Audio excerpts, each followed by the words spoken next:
Antes de empezar a hablar de bienestar emocional, Tere, en tu experiencia de años como terapeuta, viendo parejas, viendo personas, ¿dónde crees que radica el principal malestar emocional? Empecemos como por el malestar, ¿ok? ¿Qué es lo que vos ves en consulta? Porque la gente sufre. ¿Dónde está ese malestar? ¿Cuál es la causa de esos malestares?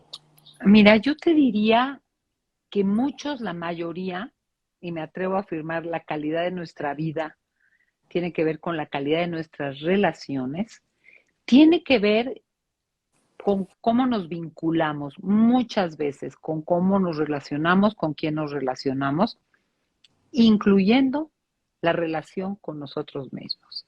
Porque somos personas, el ser humano es el único animal, no que tiene conciencia, todos, muchos animales, o sea, hay un tipo de conciencia, pero que puede hacer una autorreflexión que se da cuenta somos nosotros.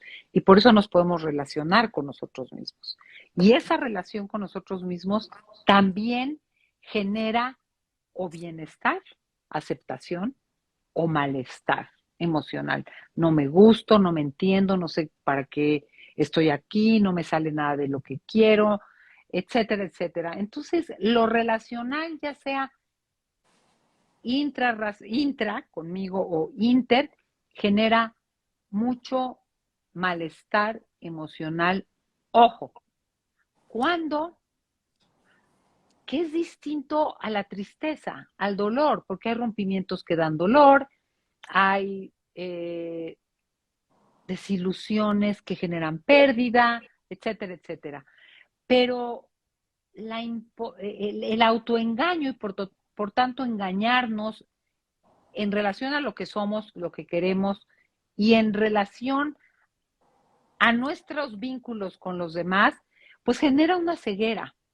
Y esa ceguera nos hace actuar a partir de nuestras creencias o nuestros miedos o nuestras idealizaciones y no desde lo que decía un amigo, duro con la realidad, blando con las personas. O sea, hay que ser cuidadosos, hay que saber qué le dices a quién y para qué y cuándo.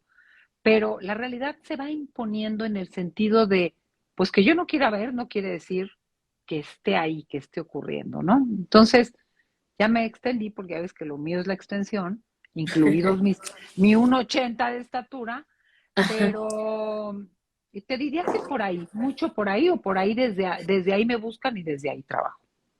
Entonces, principal causa de sufrimiento, las relaciones. Las relaciones tienen conflictos, las relaciones son disfuncionales, y más allá, Y la relación conmigo mismo.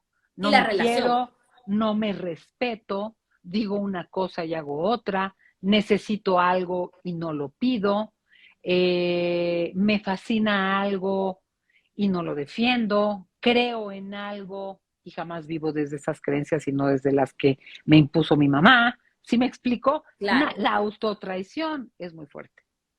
correcto. Y más allá, y más allá, y más allá, tiene que ver con nuestra historia. De dónde vengo, quién soy, cómo Mucho, nos sentís. mucho, mucho conecta con nuestra historia porque los primeros años de nuestra vida generan nuestro mapa del mundo, ¿no? De qué es bueno para mí, qué es propio para las mujeres, que un mexicano, en este caso, pues a qué aspira o no aspira, quién se cree, cómo son las personas, cómo es el mundo, quiénes son confiables, hay que temer, en fin, o sea, sí creamos un mapa del mundo que se origina al principio, no excluiría dos cosas que tienen un peso. Una, eh, como decimos aquí en español, mexicano, y no sé si por allá también, no en Guadalajara, por tu tierra, putazos que nos da la vida, ¿no? Que no solo tienen que ver con nuestra historia. Yo creo que hay historias que generan un cierto trauma que a veces no son sismos donde perdía no sé quién, digo también, ¿no? Pero son estas negligencias sostenidas, es una traición inesperada, cosas que generan cierto estrés traumático que nos dejan como a la defensiva. Esa es una. Y otra y tiene que ver con el autoconocimiento, yo creo que todos tenemos una genética que hoy sabemos por las neurociencias que se puede transformar, ¿no? Que hay una neuroplasticidad interesante. Pero yo creo que cuando uno no acepta, y te pongo un ejemplo muy concreto, una estructura de carácter o un temperamento, hay el temperamento, por ejemplo, una de las cosas que se puede eh, exponenciar por nuestra historia, pero que es bastante genético, es ser introvertido o extrovertido, por ejemplo. Y no en el sentido de me da pena todo, sino yo me recargo en soledad, en silencio, muchas masas me cansan, o extrovertido, que es, lo trabaja muy bien Susan Cain, de hecho tiene El poder de los introvertidos, un libro, algo así, o el extrovertido que se recarga en sociedad, que se recarga con otras personas.